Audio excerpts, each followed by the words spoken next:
శ్రీమాత్రే నమః. ప్రేక్షకులకి ఆ లలితాంబిక అమ్మవారి యొక్క అనుగ్రహం పరిపూర్ణంగా కలగాలని మనస్ఫూర్తిగా కోరుకుంటూ మనం ఈరోజు చెప్పుకోబోయేటువంటి టాపిక్ ఏమిటి అని చెప్పి చూసుకున్నట్లయితే, మనము ఫిబ్రవరి మాసంలో ఏ లగ్నము వారికి, లగ్నం తెలియని వారు రాశి నుంచి చూసుకోండి, వారికి ఏ విషయాల్లో చాలా బాగుంది, ఏ విషయాల పట్ల కాస్త జాగ్రత్త వహించాలి, మరియు ఏ దేవత ఆరాధన చేసుకుంటే మంచిది అనేటువంటి విషయాలు చెప్తుంది నేనైనప్పటికీ కూడా చెప్పిస్తుంది సాక్షాత్ లలిత అమ్మవారిగా భావిస్తూ, అసలు ఈ గ్రహస్థితి ఎలా ఉంది ఈ నెల. మనకి వృషభ రాశిలో గురువు, మిథునంలో కుజుడు, అదేవిధంగా కన్యలో కేతువు, మీనంలో రాహువు, మన కుంభరాశిలో శని చంద్రులతో ఈ నెల ప్రారంభం అవుతుంది 1వ తేదీ నుంచి. మకర రాశిలో రవి బుధుల యొక్క సంచారం జరుగుతుంది. శుక్రుడు కూడా మనకి మీన రాశిలో ఉన్నాడు. అయితే ఈ యొక్క గ్రహస్థితి ఏదైతే ఉంటుందో, అంటే మకరం నుంచి కుంభం నుంచి మీనంలోకి ఈ ప్రయాణాలు అనేవి షష్టగ్రహ కూటమి కోసం వెళ్తుంటాయి ఈ గ్రహాలన్నీ కూడా. ఈ యొక్క గ్రహస్థితి ముఖ్యంగా ఏ లగ్నము వారికి ఎటువంటి మంచి ఫలితాలు ఇస్తుంది, ఏ జాగ్రత్తలు, ఏ దేవతారాధన అనేటువంటి మనం ఇప్పుడు తెలుసుకుందాం. మీన లగ్నము, మీన రాశి. మీకు శుక్రుడు రాశిలో సంచరిస్తున్నాడు. ఎప్పుడైతే శుక్రుడు రాశిలో సంచారం జరుగుతూ రాహు ఉన్నాడో, ఇక్కడ కలిగేటువంటి ఫలితాల్లో ప్రధానంగా శుక్రుడు రాహువు కలిసి ఉండడము, 12వ స్థానంలో అధిక గ్రహాలు ఉండడము, సర్వసాధారణంగానే మీకు ఏలినాడు శని ఒకటి జరుగుతుంది. కాబట్టి కాస్త ఇన్వెస్ట్మెంట్స్, లగ్జరీ రిలేటెడ్ సంబంధించిన ఏమైనా కొనడం కానివ్వండి, వాహనాలు కావచ్చు, గృహాలకు సంబంధించినవి కావచ్చు, ఇంకొంచెం ఇంట్లో ఉండేటువంటి వస్తువుల్లో లేకపోతే ఆఫీస్లో ఉండేటువంటి వస్తువుల్లో కొంచెం డిఫరెంట్గా అందంగా ఉండేటువంటి వస్తువులు మార్చుకోవడం కానివ్వండి, ఇవి బలంగా చూపిస్తున్నాయి. కాకపోతే ఇక్కడ బంధువర్గంతో కొంత భూ సంబంధించిన వివాదాలకు సంబంధించిన విషయంలో కొంత స్ట్రెస్ అనేటువంటిది ఉంటూ ఉంటుంది. కాకపోతే ఇక్కడ వాహనాల మీద వెళ్ళేటప్పుడు మాత్రం ఎంత శుక్రుడు లగ్నంలో ఉన్నప్పటికీ 4వ స్థానంలో కుజుడు ఉన్నాడు కాబట్టి వాహనం మీద వెళ్ళేటప్పుడు, రోడ్లు దాటేటప్పుడు కొంచెం జాగ్రత్తగా ఉండండి. చదువుకునే విద్యార్థులకి కొంత స్ట్రెస్ ఎక్కువగా ఉంటుంది మైండ్ మీద ఈ సమయంలో 4లో కుజుడు ఉన్నందుకు. రైతులకి అందులో ముఖ్యంగా ఎర్రమట్టి పొలాలు ఉంటాయి, ఎర్రమట్టి ఉండేటువంటి వారికి వెజిటబుల్స్ రిలేటెడ్ అట్లాంటి వాటిల్లో, అంటే కాయగూరలు పండించేటువంటి వారికి చాలా బాగుంది. ఈ యొక్క షష్టమాధిపతి వ్యయస్థానంలోకి 13వ తేదీ నుంచి వస్తున్నాడు కాబట్టి మీరు దయచేసి 13 తర్వాత మధ్యవర్తిత్వంగా వెళ్ళేవరకైనా అప్పులు ఇప్పించడం అస్సలు చేయకండి. అందులో ప్రధానంగా 1, 2 తేదీలు ఇన్వెస్ట్మెంట్స్ విషయంలో చాలా కేర్గా ఉండాలి. 3, 4, 5 తేదీలు కాస్త ప్రయాణాలు ఎక్కువగా సూచిస్తున్నాయి.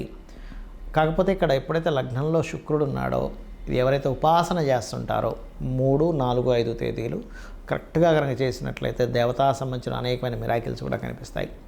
7వ స్థానంలో కేతు ఉన్నందుకు మీరు ప్రధానంగా ఇక్కడ బంధువర్గంలో వారితో ఎవరితోనైనా వివాహ సంబంధించిన విషయాలు కుదుర్చుకునేటప్పుడు 1కి 4 సార్లు ఆలోచించి కుదుర్చుకోండి. అది వ్యాపార పార్ట్నర్షిప్స్ కావచ్చు, లేనట్లయితే వివాహ నిర్ణయాలు కావచ్చు, జీవిత భాగస్వామిని ఎంపిక చేసుకునే అంశంలో కావచ్చు, ఈ యొక్క జాగ్రత్త ఖచ్చితంగా చేయాలి. అదేవిధంగా ఇక్కడ చేస్తున్నటువంటి ఉద్యోగంలో ఎప్పటి నుంచో ఉద్యోగం రావట్లేదు, అయ్యో ఏమిటి అని అనుకునేటువంటి వారికి ఉద్యోగ అవకాశాలు రావడం, అందులో ముఖ్యంగా ఇప్పుడు చూడండి ఫ్లైట్స్లో తిరిగేవి కొన్ని ఉంటాయి, అందానికి సంబంధించినవి ఉంటాయి, సాఫ్ట్వేర్ రిలేటెడ్, ఇప్పుడు ఇవాళ రేపు ఏ కొత్తగా వచ్చినవి ఏవైతే ఉన్నాయో టెక్నికల్గా అట్లాంటి వాటిల్లో మీకు ఉద్యోగ అవకాశాలు రానున్నాయి. కాకపోతే 12వ స్థానంలో అధిక గ్రహాలు ఉన్నందుకు ఉన్న ప్రదేశం నుంచి మార్పు చెంది మీరు ఎప్పుడైతే వేరే ప్రదేశానికి వెళ్ళి అక్కడ ఉద్యోగం సంపాదించుకోవాలనేటువంటి ప్రయత్నం ఫలిస్తుంది. మీరు ఎక్కువగా సుబ్రహ్మణ్యేశ్వర స్వామి ఆరాధన, రాజరాజేశ్వరి అమ్మవారి యొక్క ఆరాధన చేయండి.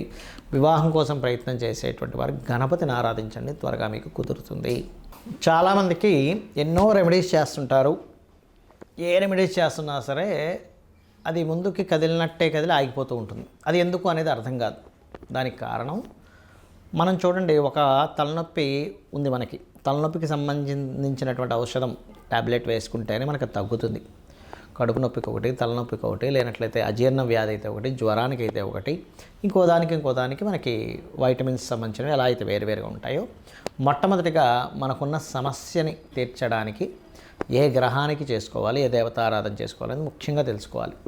మీరు ఇక్కడ పూజ చేసుకోవాలనగానే ఏదో లక్షలు వేలు ఖర్చు పెట్టేసి పెద్దగా చేస్తేనే భగవంతుడు అనుగ్రహిస్తాడు అనుకోవడం పూర్తిగా తప్పు. గుర్తుపెట్టుకోవాలి. మీరు ఇంట్లో చిన్నగా ఒక చిన్న గణపతి బొమ్మ పెట్టుకున్న, అమ్మవారిది ఏదైనా చిన్నది మీరు ఒక పటం పెట్టుకొని కూడా మీరు గనక భక్తి శ్రద్ధలతో ఎటువంటి ఫలాపేక్ష రహితంగా, అంటే ఎటువంటి ఫలము ఆశించకుండా గనక భగవంతుడికి మీరు గనక చేయగలిగితే దానికి మించినటువంటిది మరొకటి లేదు, గుర్తుపెట్టుకోండి. అయితే ఇక్కడ ఒక్కొక్కరికి ఒక్కో సమస్య ఉంటుంది. మీకు సింపుల్గా మీ యొక్క జాతక చక్రంలో మీ గ్రహస్థితి మీకు చూసుకోవడం తెలియదు కాబట్టి, కొంతమందికి తెలిసి ఉంటుంది ఆస్ట్రాలజీ పరిచయం ఉన్నవారు, కొంతమందికి తెలియదు. తెలిసిన వారు అదృష్టవంతులు, ఎందుకంటే వారు చూసుకొని చక్కగా వారు ఆ చిన్న చిన్న రెమెడీస్తో బయటపడగలుగుతుంటారు. తెలియని వాళ్ళకి ఏమిటి అంటే, మీ జన్మజాతకంలో ఉదాహరణకి శని పాడయ్యాడు, లేదా ఉద్యోగ సంబంధించిన విషయంలో ఎక్కువ ఇబ్బంది పడుతున్నారు అనుకోండి, చక్కగా ఏం లేదు, లలిత అమ్మవారి పటం పెట్టుకొని ఓం శ్రీమాత శ్రీ మహారాజ్ని శ్రీమత్సింహాసనేశ్వరి నమః అనుకుంటూ కుంకుమతో ఇలాగ వేయడం, పూజ చేయండి. ఒకసారి అనుకోవడం, ఓం శ్రీమాత శ్రీ మహారాజ్ని శ్రీమత్సింహాసనేశ్వరి నమః అనుకోండి, కుంకుమ వేయండి, లేదా ఒక పుష్పం వేయండి, సరిపోతుంది. ఉన్న ఉద్యోగంలో ఇంకా ఇంప్రూవ్మెంట్స్ రావాలి, ఓం మాణిక్య ముకటాకార జానుద్వై విరాజితాయ నమః అని చేసుకోండి, సరిపోతుంది. లేదండి అనారోగ్య సమస్యలతో ఎక్కువగా బాధపడుతున్నాము అనుకునేటువంటి వారు ముఖ్యంగా సూర్య భగవానుని చూస్తూ ఓం సర్వవ్యాధి పరసమని సర్వమృత్యు నివారిణి అగ్రగణ్య అచింత్య రూప కలికల్మషనాశినే నమః అని చేసుకోండి, సరిపోతుంది.